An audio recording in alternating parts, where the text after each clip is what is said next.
Du geltonai apsirengę žmonės vaikų palaikyti transformeriais, robotais ir kitais filmų veikėjais iš tiesų simbolizuoja automobilių avarijų bandymų manekenus. Tai Lietuvos automobilių kelių direkcijos inicijuotos socialinės prevencinės akcijos Praleisk LT simboliai. Šios akcijos atstovai aplankė kelias miesto mokyklas ir darželius. Ir iš tikrųjų labai pasiteisino, susidomėjimas, kaip matot, labai didelis. Vaikams labai patinka šie mūsų geltoni manekenai.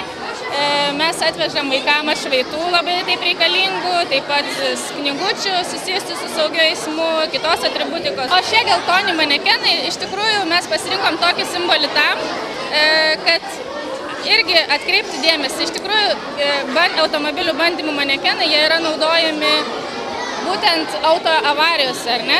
O mes norim pasakyti žmonėm, kad nebūkime kaip šie manekenai, būkime kaip žmonės, kad mūsų netraiškytų tiesiog gatvėje.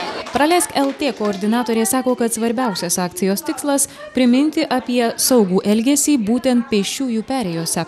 Tikimasi, kad projektas pirmiausia padės ugdyti eismo dalyvių kultūrą, tarpusavio pagarbą, o tuomet turėtų sumažėti ir nelaimingų atsitikimų skaičius. Perėja yra, atrodo, ta vieta, kuri turėtų būti tarsi pati saugiausia pereiti per gatvę, ar ne? Bet dėja Lietuvoje šiuo metu įvyksta labai daug auto įvykių būtent pėsčiųjų perėjose, kas labai liūdina.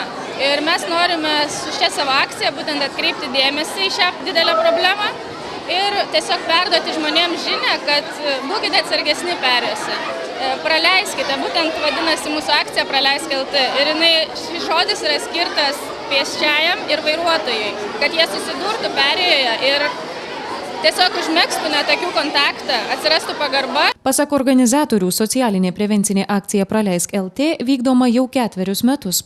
Per tą laiką aplankyta 20 Lietuvos miestų, dar 10 ketinama apvažiuoti per šiuos metus. Šiauliuose akcijos atstovai lankosi 3. kartą. Viktorija Grušaitė, Paulius Lepedis, Šiaulių televizijos žinios.